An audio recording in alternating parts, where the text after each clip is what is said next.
那天我差点被一块玻璃直接砸脸，要不是我下意识用胳膊挡了一下，现在这张脸已经没法看了。可更离谱的是，那块差点把我毁容的玻璃是我自己家的。我一开始还在骂无良厂家，结果一回家就听见阳台轰隆隆响。我走过去一看，人都愣了，隔壁竟然把2台空调外机正对着我家窗户吹，那热风一整天不停，硬生生把我家玻璃给吹炸了。我胳膊还流着血，火气已经冲到天灵盖，想都没想就去敲邻居的门。门一开，一个腰比煤气罐还粗的女人冲我破口大骂，说我大中午敲门没素质，打扰她睡觉，摊上我这样的邻居真是倒了8辈子血霉。我当时都气笑了，她差点把我砸毁容，还反过来骂我。我揪住她衣领，问她那2台空调外机是不是故意那么装的。她不仅不认，还当场放狠话，说她老公是律师，大表哥是物业经理，让我有种就去告他。她越嚣张我越冷静，我只留下一句，今天下午把外机拆了，不然这事绝对没完。我以为我都把话说到那份上了，他至少会收敛一点，结果下午回家一看，外机还在对着我家轰隆隆的吹，我当时就知道他是故意的。我正准备去洗个澡冷静一下，结果卫生间门一打开，我差点当场吐出来。我家厕所被人当成公厕用了，马桶又黄又臭，苍蝇满天飞，那味道冲得人头皮发麻。我站在原地愣了几秒，很快就想明白了，那2台外机那个角度从他家根本装不了，唯一的办法就是工人从我家阳台进去装的。厕所里那一大坨翔，8成是他们干活留下的纪念品。也就是说，他家不光差点用玻璃砸死我，还让人私闯我家，在我卫生间里拉了一泡大的。外机扰民，私闯民宅，还恶心到我家里，这已经不是邻里矛盾了，这是明着踩我底线。我直接找人来装最贵的钛合金铁皮，正好挡住他家外机的风口。我还特意让师傅装结实点，既然他喜欢把热风往我家送，那我就让他自己先体验一把什么叫热气回旋。我当时就一个念头，这事不可能善良。这位邻居不是喜欢把热风往我家吹吗？那我就用这昂贵的钛合金铁皮把热风全都反弹给他。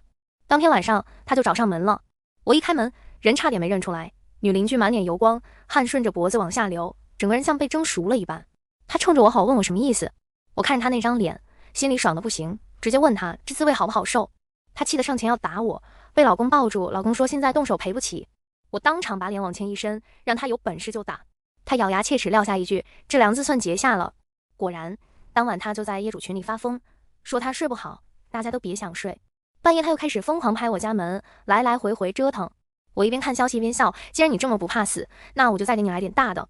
第2天一早，我找厂家定做了一扇贵但极易碎的玻璃门。我什么都不着急做，我就等他自己上门，把证据亲手送到我手里。第2天一早，女邻居带着他那个大表哥来了，身后还跟着2个工人。那大表哥我认识，就是我们小区那个平时屁事不干，一到收物业费比谁都积极的物业经理。他一进门就装的人模狗样，说我装的铁皮涉嫌违规，影响小区安全，要立刻拆除。他家私装空调外机的时候，这物业屁都不放一个，现在倒开始装执法人员了。更离谱的是，他话还没说完，就带着那2个工人往我家里闯。我当场举起手机说再往前一步我就报警，报他们非法入侵住宅。那几个人一听，果然往后缩了。可等他们刚退出来，我就把黑屏手机晃了晃，告诉他们我刚才压根没解锁，纯粹是吓唬他们的。那一瞬间，你邻居和他表哥的脸色要多难看有多难看。我又指了指客厅角落里明晃晃的摄像头，说如果他们真敢硬闯，那我家一会儿少了点什么，可就说不清了。其实他们不知道，那摄像头只是摆在明处吓唬人的。我真正的杀招是藏在电视机后面的针孔摄像头，因为我知道这群人不会这么轻易算了。既然他们喜欢玩阴的，那我就把他们的每一步都拍下来，等着他们自己往坑里跳。那天晚上，真正上门的不是女邻居，也不是物业经理，而是他那个律师老公。他戴着头套，先拿臭袜子堵住明面上的摄像头，然后抬腿就开始踹我那扇新装的玻璃门。隔着门，我都能感觉到他那股非要收拾我的狠劲儿。他踹得越凶，我越高兴，这门是我特意定做的，虽然贵得离谱，但脆得要命，就是专门等着他们来砸。他第2脚下去，整扇玻璃门哗啦一下全爆了。碎玻璃如雨般泼出，女邻居夫妻俩毫无反应。女邻居先是惨叫，紧接着疯了一样砸我家门。她骂我故意设陷阱害人，我懒得争执，直接报了警。警察一到，她立刻装受害者，说我是谋杀。我调出针孔摄像头视频，递过去12000的玻璃门发票，故意毁坏财物，踹门入室，证据一条龙全齐。警察见状，直接拿出手铐准备把人带走。结果最搞笑的来了，女邻居为了脱身，当场说门是她老公一个人踹的，跟她没关系。她老公一听，直接破防，张嘴就说自己是听她指挥。2口子在警察面前当场互撕，那画面精彩的我差点没忍住笑出声。那次进派出所之后，女邻居一家彻底把脸丢光了，他们还想让我出谅解书，说只要我松口，这事就翻篇了。我连门都没让他们进，只回了一句我不差钱，我就想看你们进去蹲几天。说完我直接摔门，连办案的警察都看愣了。说实话，那一刻我是真觉得这事差不多该结束了。他家热也热了，臭也臭了，人也进去了，怎么都该长记性了吧？可我还是高估了这帮人的底线，因为就在这时候，我临时接到工作通知，要出差几天。忙完回来，刚到楼下我就觉得不对劲，果然，一进家门我就发现阳台上的铁皮没了。更恶心的是，卫生间里又是一股熟悉的臭味，我整个人都麻了。第一反应就是去翻隐藏摄像头，看了视频，我差点气炸。是物业经理拿着钥匙开了我家门，带着工人把铁皮拆得干干净净，拆完还又在我家厕所里拉了一泡大的。我正准备再报警，卧室门却突然开了，一个我最不想在这时候见到的人站在了我面前，我那个便宜妈。她一开口就是劝我别再闹了，说大家都是邻居，事情没必要做这么绝。那一刻，我心里的火不是往上窜，是直接炸开了。我这个妈从来没养过我，小时候重男轻女，把我当牲口使唤。我18岁的时候，她还想把我卖给山里的老光棍。我逃到中海打拼至今，早和母亲没情分，可她来我家摆亲妈架子。我要打电话报警，她跟我说别闹了，赶紧跟邻居和解。我一句你没有养过我，我的事轮不到你插手。刚说出口，她立刻就炸了，张口就让我跪下，说我不孝，还要把我也送进监狱。我懒得理她，只冷冷看着她演。她坐地撒泼骂我白眼狼，我一脚踢碎面前茶几。那一声响把女邻居和物业经理都镇住了。我让他们3个都滚，别逼我，不然今天我谁都不放过。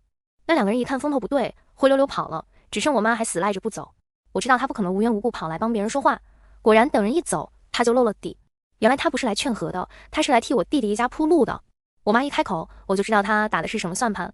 原来是我弟的孩子快到上学年纪了，他看上了女邻居和某所学校有关系，想巴结对方。他伪造我签字，配合那帮人进我家拆铁皮，就是为了让女邻居帮忙。我听到这里已经够恶心了，可他居然还没说完。他装模作样跟我讲道理，说女邻居是老师不能得罪，让我赶紧赔礼道歉。紧接着又轻飘飘地说，孩子上学需要户口，不如先把我这套房子过户到我弟名下，等孩子念上书了再还给我。他说这话脸不红心不跳，仿佛我这套房子是他能随手安排的东西。我都还没来得及骂，他又补了一刀，说女邻居那边还暗示要20万好处费，我弟没钱拿不出来，让我这个当姐姐的出。我坐在那儿看着他的脸，突然特别想笑，笑自己竟曾对这种人有奢望，觉得他至少会像个正常人。最后我什么废话都没说，直接从厨房拎出菜刀，一刀剁进沙发边缘，让他立刻滚。他骂我谋杀亲妈会下地狱，我连眼皮都没抬。他这种人除了生过我，没给过我一丝好，反而是他生病时我拿了50万救他一命，所以我不欠他，我只恨自己当初心软，才让他现在还敢来我面前讨债一样开口。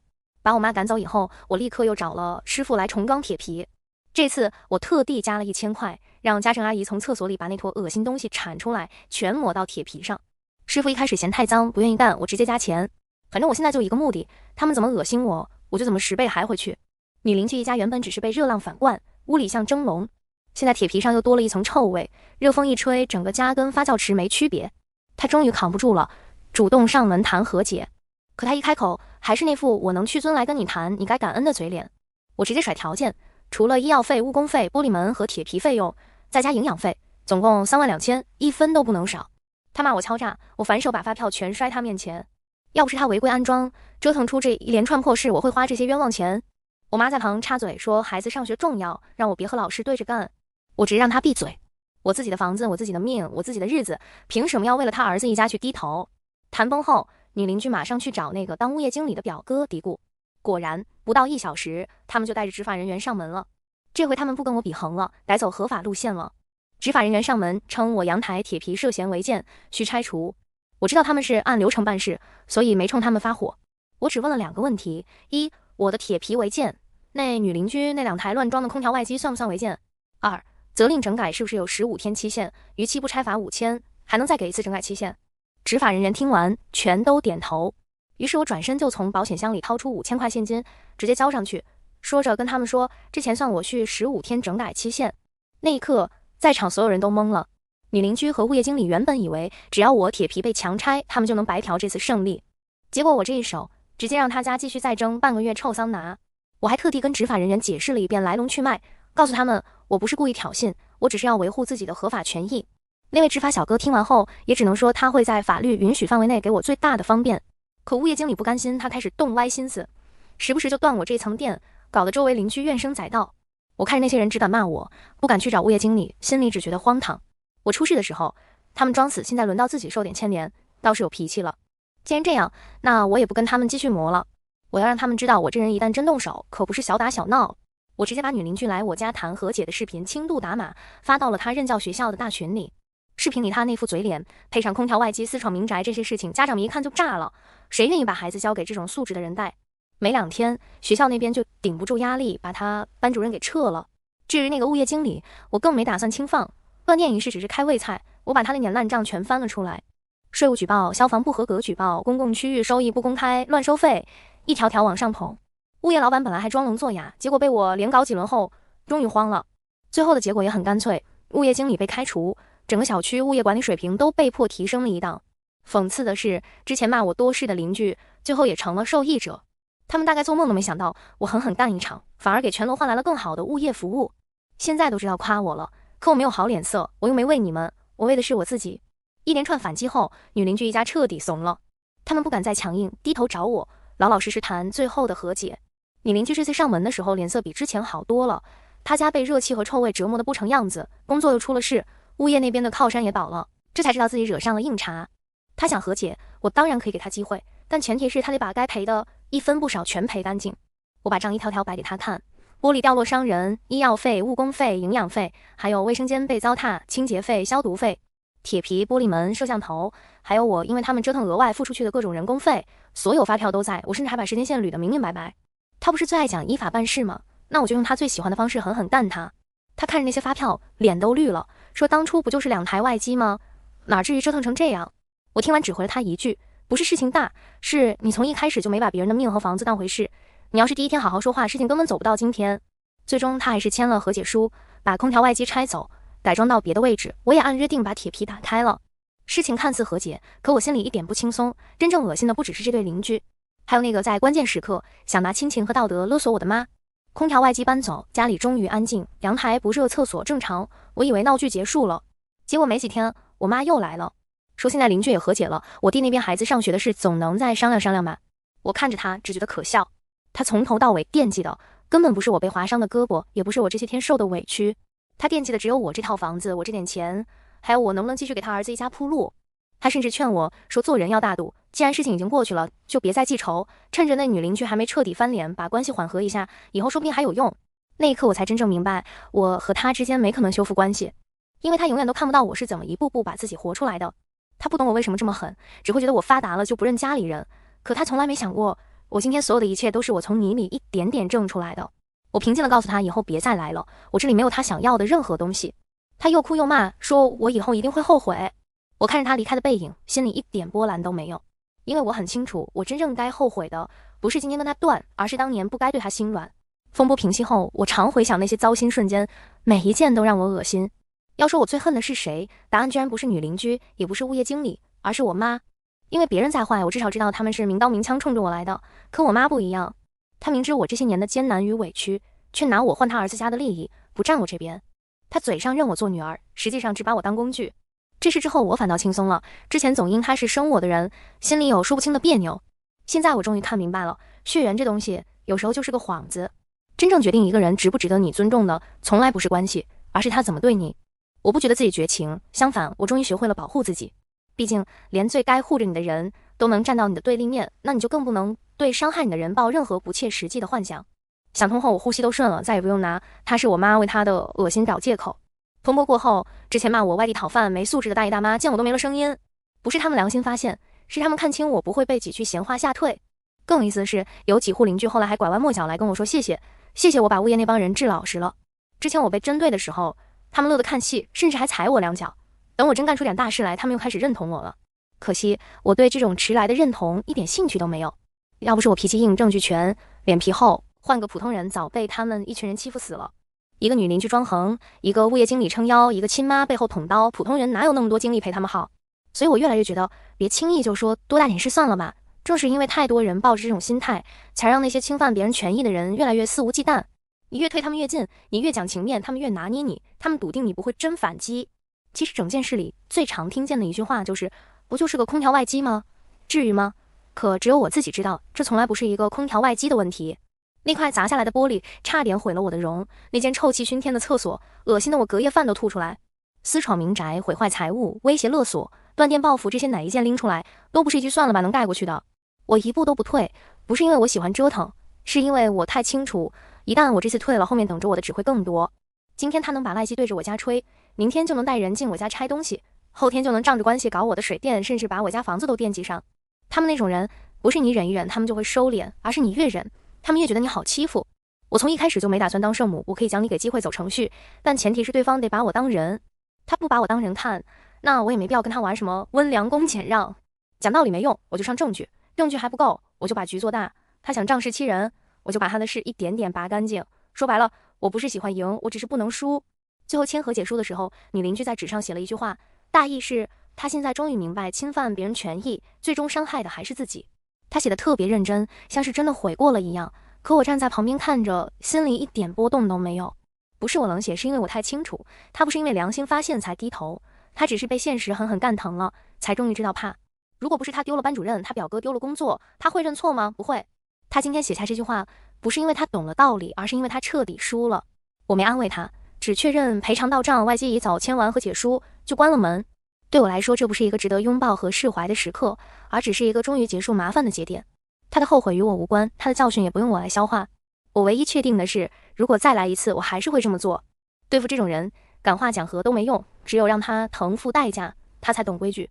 很多人后来都说我太拽了，说我说话狠，做事绝，动不动就送你们进去。可他们不知道我不是天生拽，我只是很早就明白了一个道理，像我这种小人物，一旦认怂，别人就会踩得更狠。我没有背景，刚来这座城的时候也穷得很，买下这套老城区的小房子，已经是我那几年拼命打出来的结果。要不是从前吃过太多亏，我也不会在面对这种烂人时，本能的先留证据，先查监控，先防着他们下一步怎么害我。说到底，我不是天生会斗，我只是被逼的必须会斗。而且我比谁都清楚，有些人最擅长的就是在你讲理的时候耍横，在你耍横的时候装弱。女邻居是这样，物业经理是这样，我那个妈更是这样。他们都赌我会顾及面子，顾及关系，顾及所谓算了吧。可惜他们赌错了，我这人越是被逼到墙角，越不可能让。既然苦都让我吃了，那最后这口赢回来的气，我当然也要自己吞得痛痛快快。风波结束后，我才明白，这不是空调外机纠纷，而是一场尊严保卫战。最开始是2台外机对着我家吹，接着是玻璃砸伤我，再到私闯民宅，厕所被糟蹋，物业包庇，关系压人，亲妈被刺，一环扣一环，全都是在告诉我，你一个外来小姑娘，没背景，一个人住，看起来又年轻，我们就吃定你了。可惜他们从一开始就看错了。我确实是外地来的，也确实没什么后台，但我不是那种忍一忍就会过去的人。我可以自己赚钱买房，可以自己出差养活自己，也可以在被人差点毁容以后，硬生生把这帮烂人全拖进他们最怕的局里去。他们想拿我失手，结果把自己试进去了。我最庆幸从头到尾没怀疑过自己，唐人非议也没往心里去。我要是退了，海阔天空不属于我，只会属于踩着我往前走的人。我的退让换不来体谅，只换来更恶心的得寸进尺。这事从来不是争空调外机摆放位，而是要告诉所有想踩我的人，别把我当好捏的柿子，否则最后碎的一定不是我。最后这件事看起来好像只是女邻居一家赔了我几万块钱，拆了空调外机，物业经理被开除了，学校也处理了他。可在我看来，他们输掉的是能靠关系横着走的底气，是那种反正你不敢拿我怎么样的傲慢。我赢的是以后住在这个房子里，不用再被人拿捏的安心，是我面对任何一个想踩我底线的人时都不会再慌的底气。我终于能坦然承认，走到今天靠的不只是忍耐，还有关键时候反击的勇气。要是有人问我为空调外机闹成这样至于吗？我只会说当然至于。因为很多时候别人碰的不是你的窗户、你的厕所、你的门，而是你作为一个人能不能被尊重的底线。今天我退一步，明天他就敢踩进我家里。今天我忍了，明天我连这套房子都守不住。我一点都不后悔把他们送进去，也不后悔把事情做到这个地步。能保护我的从来不是别人虚伪的善意，是我该硬时绝不手软。